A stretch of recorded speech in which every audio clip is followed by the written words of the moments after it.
Hello there, welcome back to What the Flick. Christy and Alonso and the lovely Jenna Busch to our left. Hello. So we've got some casting news for you, some kind of fun casting news, starting with Kumail Nanjiani will join Chris Hemsworth and Tessa Thompson in this upcoming Men in Black spinoff. Now, the movie does not have a title yet. It does not even have a release. Men in Black Ragnarok? I would watch that. I would watch the heck out of that. So this is coming out, well, actually May 19th is when it's coming out, but it is untitled. So this is your early summer kickoff movie. Summer keeps getting earlier and earlier for 2019, right? Yeah, so we have time. We'll have a multitude of trailers and things to talk about on the way there. But this is directed by F. Gary Gray. And they are in pre-production. I'm not sure if the world even knows about a plot, any semblance of plot. I am assuming it has to do with aliens, and so Kumail Nanjiani is one of those aliens. He's a comedic alien sidekick named Pawny, P-A-W-N-Y, and Hemsworth is Agent H, a suave and goofy James Bond type British agent. Tessa Thompson is Molly, a young woman aware of the existence of aliens who wants to join the organization. So, I mean, just based on the crazy chemistry that Chris Hemsworth and Tessa Thompson had in Thor Ragnarok, like, I want a whole series of movies with them playing off of each other. I will watch them do anything together. And if there are not Kirby dots somewhere in this, I'm sorry, that was like deep dive comic stuff. But if there are not Kirby dots somewhere in this movie, I will be very upset. Wait, hold on, I'm still lame. Wait, explain what you just said. Okay, so Thor Ragnarok, there are specific little dots that are very specific to Jack Kirby. And that was a big part of Thor Ragnarok. That was like full on Kirby. Wait, there are dots? Yeah. It's the way that he sort of shows different worlds, thing, and considering there are aliens in this, that would totally make sense. Okay. Wow, I'm just gonna push my glasses right back up my nose now. I'm so glad that you're here to know these things. No, this is like the perfect day to have you here because you can explain these things. It's awesome. Okay. Anyway, so it'll be very fun. We will. I'm sure there'll be a trailer. We'll talk about that eventually. But Kumail Nanjiani, new Academy member, Kumail Nanjiani makes everything better. So we will look forward to that. Russell Crowe also has a new gig coming up. He gets to play Roger Ailes. Oh my God, you guys. This is gonna be so fun. He was Javert in Les Miserables. He can sing and he can be Roger. Maybe he'll be like singing Roger Ailes. This is what I want. Well, I would watch that movie. I was thinking it was sort of the opposite of, now it's just, the title just flew out of my head. What? The Michael Mann movie about The Insider? The Insider, Right. exactly. Where instead of being, before he was the subject, now he's the journalist. Right, this is based on Gabriel Sherman, who was then at New York Magazine and now is a special correspondent for Vanity Fair. He broke a lot of Roger Ailes news. He broke a lot of the sexual harassment news that went down at Fox News Channel for a long time. And now he has a book out, and it is called The Loudest Voice in the Room. So they're gonna have to put him in a lot of prosthetics. Prosthetics, thank you. Right. Putty was the word I was going for, but maybe he's just so methody that he will transform put on the weights, himself maybe. physically, Shave the and he'll shave the head, right? Whatever you have to do for your art. So this is interesting. Yeah, it's a series that's going to be on Showtime. Right? Yes, Showtime. 8 episodes, series, I think. yeah. And the first one, Gabriel Sherman co-wrote with Tom McCarthy of Spotlight.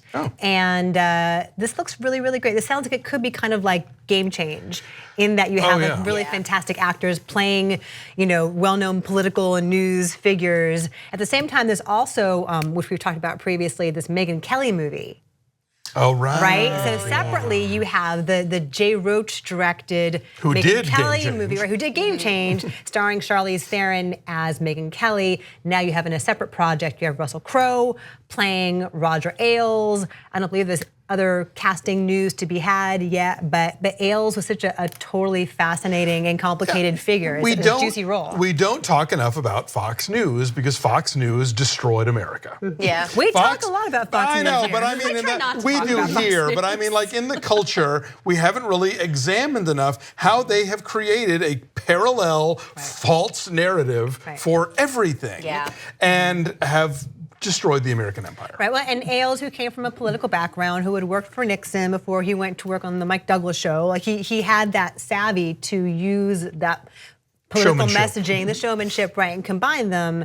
in very persuasive ways. Hence, we have the Fox News empire that we now have. So okay, I like him a little more now that I know that he worked on the Mike Douglas show. Yeah, that was his first That was job. actually, that was pretty cool. I believe, yeah. So that, I do not think there is a release date for, but we will definitely come back and talk to you about that. And finally, we have Kevin Feige, Marvel super guru. Kevin Feige promises that we're going to have more gay and lesbian and trans and queer characters in the Marvel Cinematic Universe.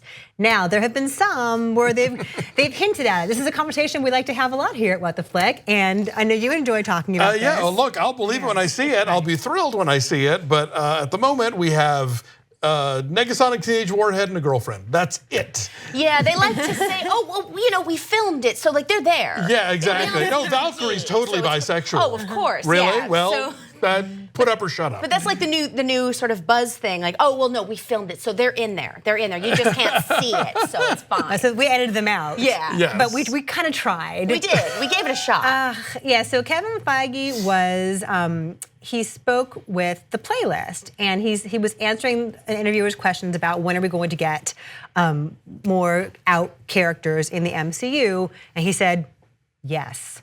His answer was, to the when question, his answer was yes. Well, because think of it, they're sort of in a unique position to be like, oh, really, China? You're not going to open, you know, Avengers 6? Yeah. Good luck with that. Yeah. You know, like I think they have a product that people want. Of course, obviously, I think things get censored in other countries sometimes, whether the creator wants them to or not. But I mean, yeah, they like here is the thing that everybody in the world wants to buy, so we can put things in it now that maybe might have made people skittish before. Right. You know, I can't imagine that like there's gonna be some sort of boycott of future Marvel movies because like some fourth listed character who's probably not even a superhero, you know, like is queer or whatever. Yeah, well, they keep trying to boycott Star Wars movies. Hasn't happened. Well, they're just going to go ahead and remake Last Jedi. Oh, they're just yes. gonna, Oh, yes. the one that came I out. can't wait. We're going to do our own version in the backyard. It's going to be super cool, homemade lightsabers. Well, but I'll tell you, but those folks insist that they're the reason that Solo failed. Oh.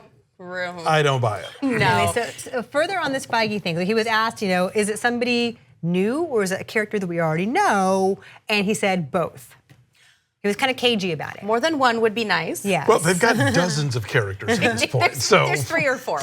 Yes. I was literally trying to come up, like trying to find an American, like a major American movie star who's not in a Marvel movie is like trying to find a major British movie star who wasn't in a Harry Potter movie. Yeah. Like they all pop up there somewhere. I mean, you know, Yes. Margot Martindale, I'm still holding out, but you know. Yes. So I guess apparently there was a scene that they shot in Black Panther, as Jenna was referring to, a scene where there was a romantic relationship between Okoye and Ayo in Black Panther. Which is in the comics, right? Yeah, I believe it is so. canonical. Gay in the It is comics. canonical, yes. Right, so I was gonna say, like, there are characters who are gay in the actual source material. Yeah. Not tons, but yes, no, there but are. there's some. Right, okay. So for all of you who, as Alonso said, all of you who require canonically accurate and consistent character depictions, this can be done because it's in the comic books. Damn. Yes? All right. So we will keep track of that for a little while longer.